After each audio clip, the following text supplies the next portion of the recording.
if we want spiritual renewal, if we want God to rekindle that flame within us, or perhaps if maybe for the first time you're discovering God, who God is today, the tabernacle is completely essential for you today. That you and I must really understand that God designed it for them, but also for us.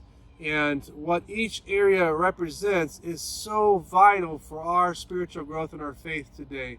God designed this to really move us closer to Him. You see, He didn't design the tabernacle to be a stuffy, religious thing for us to say, okay, I did that today. This is not something that you pray through real quickly, you go through, and it becomes a routine thing that's just kind of like, all right, we did that. No, that's devoid of meaning. We can't do that. That is not having to do with the relationship. Everything that God does, He does so that the relationship between us and Him can go stronger. And so this is key for us to realize as we consider the tabernacle. Now, very quickly, as an example today, I'll go through the tabernacle, what each area represents very quickly. And I just want to say a couple things about this, that when you really want to do this and take time to do this, set some time aside, not just a few moments, but set some time aside where you can really seek the Lord. The Lord might do some surgery on your heart to reveal some things to you that you need to work through. You might be stuck even in one area for a while.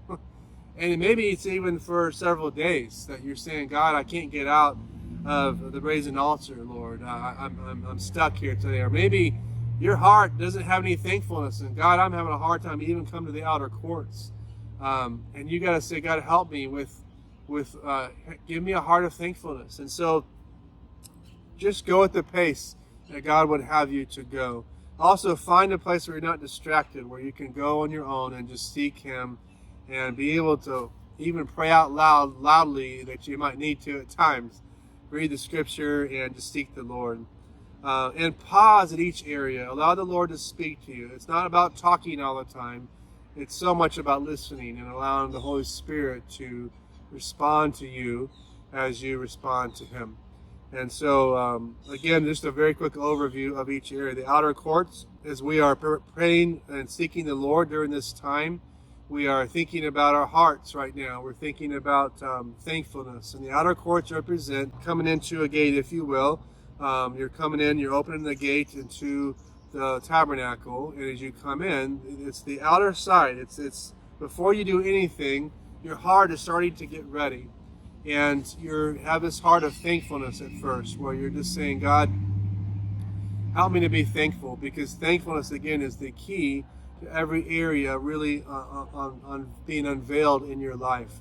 And so, God, help me to be thankful, and you're preparing to meet with God. And so, as you really begin to really have that condition of your heart of thankfulness, then you begin to move in prayer to the brazen altar.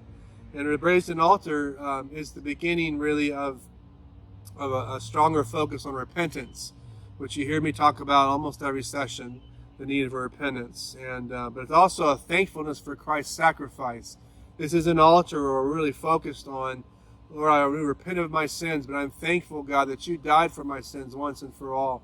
Lord God, that I can come to you and bring my sins before you, and you can forgive me of my sins and cleanse me from all unrighteousness. That's what 1 John 1:9 says.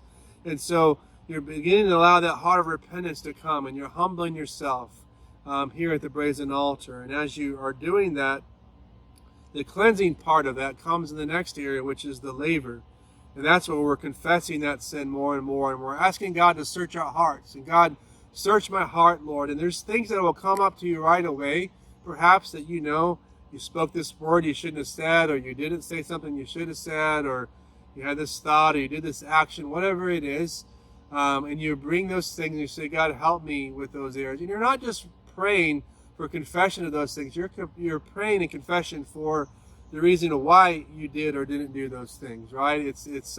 There's a reason why we do the things that we do, and we want those things to change that are unpleasing to God. And so you're spending time here in the laver, in the brazen altar, really focus on, God, I want to get my life right. It's not a quick fix. It's not just, here's my list of the bad things I did. Please forgive me. Let's move on.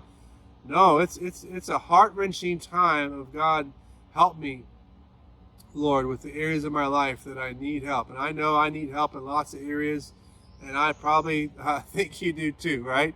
And so we just spend that time to allow God to search our hearts. And there might be things that God reveals to us like that we weren't even thinking about. It wasn't even on our radar, and we're like, oh, wow, I didn't even see that. And that's the beauty of this time of the tabernacle, of just spending time for God to speak and move in our hearts, where he reveals us to be healthier people in so many ways. The next area is the candlestick. Here we're asking God to guide us and by his Spirit, and we're asking God to set us on fire. And we're saying, God, I want the fire of God in my life. I want you to purify me, Lord Jesus, and make me new and clean again. And so that fire of God is part of your life. You're asking God to really help you to be on fire for him. Table of Shewbread is the next year, and here we're thankful for the Word of God. We're honoring God for his Word, and we're thankful for all that he's done. And we're, at this point, maybe even that's where the Bible plan that you have, that you can read those scriptures and begin praying those scriptures that bounce off the page to you, and saying, God, help me with this passage right here, Lord. Or you're saying, God, I remind you of your word, Lord. I'm praying for your promises right here to be true in my family, in my life. And so that's the time of the Word of God as your part of your life, your daily life. Altar of incense is where we have that worship time, and the time where we're coming before God. We're acknowledging, again, thankfulness coming in and gratitude for all that he's done. But we're not just thankful, we're worshiping him, and we're adoring him, and we're perhaps even there reading other scriptures we've written down just for that, of the thankfulness of God and the blessings of God, the majesty of God. And the last is the Ark of the Covenant, where we are experiencing in the presence of God. And I would say, don't rush this step. Allow God to melt those things away in your life that shouldn't be there. And spend some time, perhaps just being totally quiet. Quiet your heart and allow God to just move upon you. Here you're really listening for the Holy Spirit to speak to you even more. Allowing him to reveal some things. And there might be some deep hurts that you thought you stuffed away, and they might come to the surface at that moment. That's because God wants to heal you and deal with you in those areas. So take time for God to do that in your life. It's also an area here where we're interceding for others, and we're standing in the gap for other people, for God to move upon them as well. I hope this has been helpful for you today. You know what? It's getting warm out here today. I'm starting to sweat, as you can see, I'm sure. But I'm thankful for a wonderful day. I pray that God will bless you and just be strong in your life. I just encourage you, really take this to heart. God designed something beautiful for us to walk through in our prayer and connection with him. Take time to do that. So, Father, I thank you for this opportunity today. May you bless whoever's watching and listening today, God. May you encourage them to really, Lord, walk through this time of in prayer of the tabernacle, Lord. And thank you for what you've designed for us, Lord, how to really connect with you in such a rich, deep, and meaningful way. I pray your blessing upon all those who are listening today. May you encourage them today in Jesus' name. Amen. Hey, just draw near to the Lord, and if we can help in any way, please allow us to do that. You can write in the comment box or message us. But have a wonderful day, and God bless you. Bye-bye.